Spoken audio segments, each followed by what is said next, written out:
What's up everybody, Fritz here. In today's video we're going to be upgrading the front sway bar on the M235i.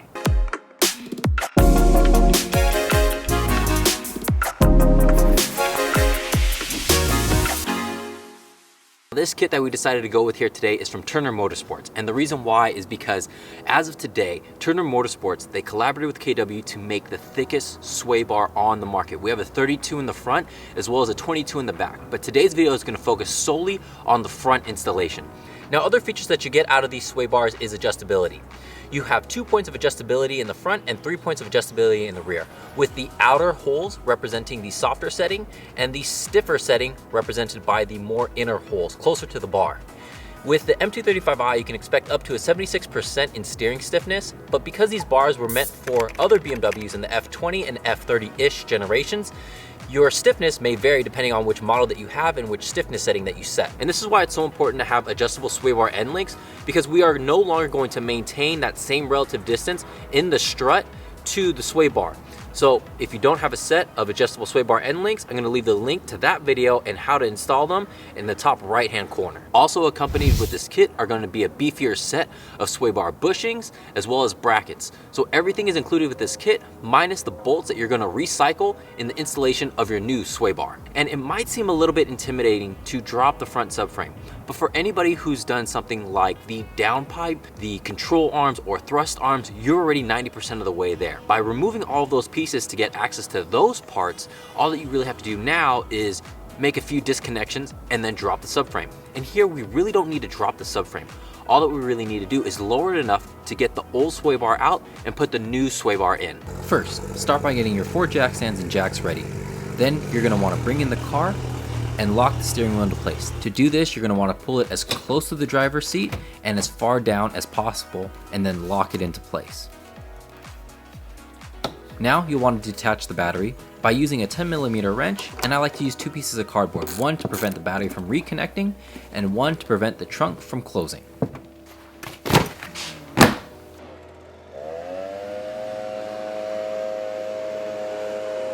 Now you can pop open the engine, remove the engine cover to reveal the place where we're going to insert our tow hook. What worked really good for me is this aftermarket tow hook, but an E90 or even better, an E30 tow hook, because it doesn't have that bulge, will work. If you use the same engine mount, take note that I use the small washers on the ends and the 2 bigger washers in the middle to support that tow hook. And make sure that the feet here are in a good place so that when you start tightening them down, they won't move on you. And you don't need it super tight or to completely lift up the engine. We just want some support here when we do drop the subframe. Now you can jack the car by its 2 center jack points and place in your 4 jack stands. Now you can start removing things such as the wheel as well as the 2 splash guards in the wheel well. The plastic side has 8mm screws that hold it in place, while the felt side has those same 8mm screws. You also have these push rivets that you can reuse as well, in addition as T27 screws and 10mm nuts. Once you remove that, go ahead and remove the underbody panel as well as the splash guard underneath. While you're here, you can remove the power steering wiring from the subframe as well as the electrical connections. But this last connection here, you don't need to remove. Then remove the coolant lines from the subframe. Then remove the 6 E12 bolts that hold in the engine mounts.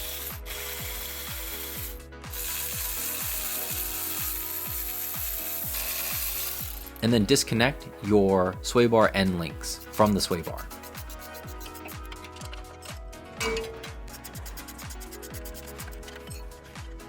As well as the headlight leveling sensor.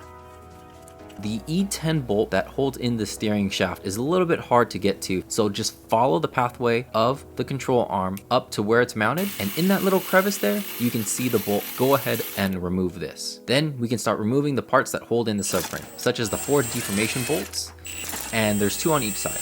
The ones on the front will have this pointy end, and the ones more towards the back will have this flat end. Then you're going to have the 6 bolts that actually hold in the front subframe. The 2 front ones are going to be an E14 bolt, and then you have the really long middle subframe bolts. These are also an E14 bolt. Then you have 2 18mm bolts that hold in the rear. But before you remove any of these bolts, make sure to get your jack situated, and I prefer to use this screw style type of jack. Starting off with the rear, you want to only undo the rear bolts. You do not want to remove them. But as far as the front as well as the middle subframe bolts, we want to completely remove these bolts. Then you can lower down the subframe and have access to the sway bar. With the subframe lowered, you can now get to the 13mm bolts that hold in the sway bar. Now before my camera battery dies out on me here, you can see I'm struggling a little bit. But what eventually worked for me was shifting it all the way to the driver's side, tilting it down, adjusting the height of the subframe in order to pull out the sway bar from underneath. And if you want to know what that looks like, when you're getting the sway bar out, what you need to do, because it'll be positioned like this, what you need to do is shift it all the way through on the driver's side, tilt it down, and get it out from underneath the car on the passenger side. From here, you might have to play with the height of the subframe. Because we're doing it on floor jacks and because you have the hood up, you might not have the clearance in your garage in order to get your car up high enough. So what I had to do was to slightly raise the subframe in order to have extra clearance on the ground in order to pull the sway bar all the way out. So that's what you're gonna have to do. Slide it up through the driver's side as much as possible to tilt down the passenger side, get it down, adjust the height of the rear subframe if you have to, in order to not hit the ground when you're getting the sway bar out. Now with the original sway bar out, you can definitely see that it is a whole lot thicker.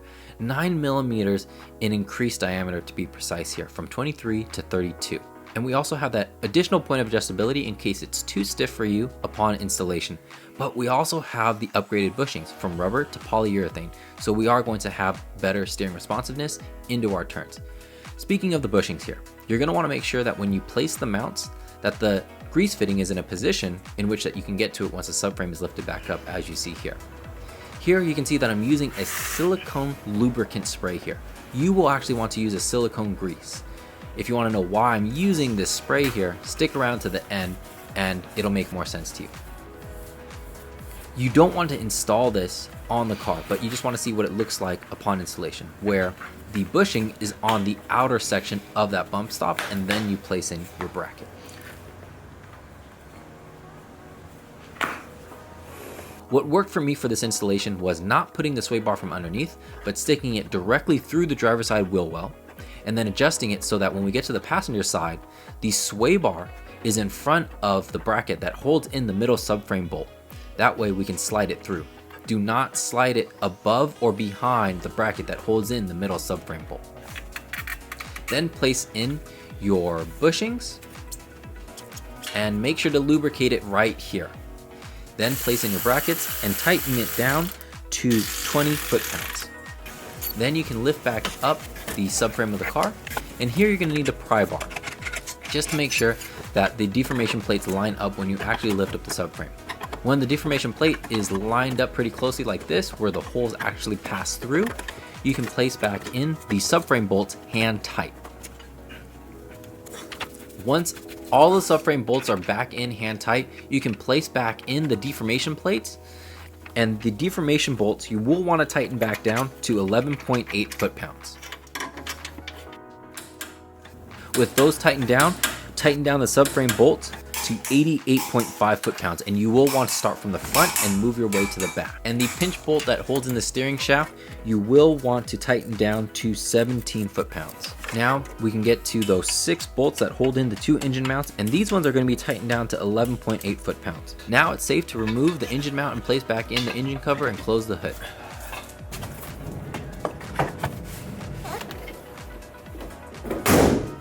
Getting back to the underside of the car, tighten down your headlight leveling sensor and reconnect your end links to the sway bar themselves. If you have the SPL parts end links, this is going to be 25 foot-pounds. Then reconnect the power steering line onto the subframe and then reconnect those 2 connections.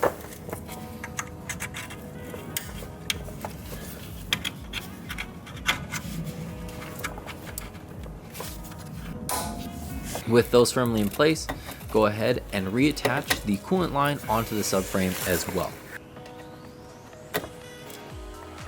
Now we can put back in the splash guard, remembering that the felt side has the various bolt sizes and screw sizes that hold it into place, while the plastic side only has the 8mm screws.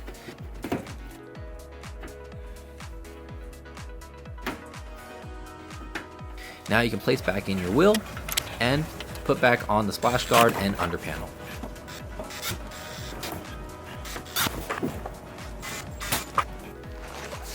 And just like that, you're all done installing the front sway bar on your BMW. This install does take a little bit of time, but if you take note of these tips that I'm about to give you, your installation could go by a whole lot faster than mine. The first big tip that I would recommend is that you get the best tools for this job. It's gonna make it go by a whole lot faster. Starting off with this 3/8 ratchet.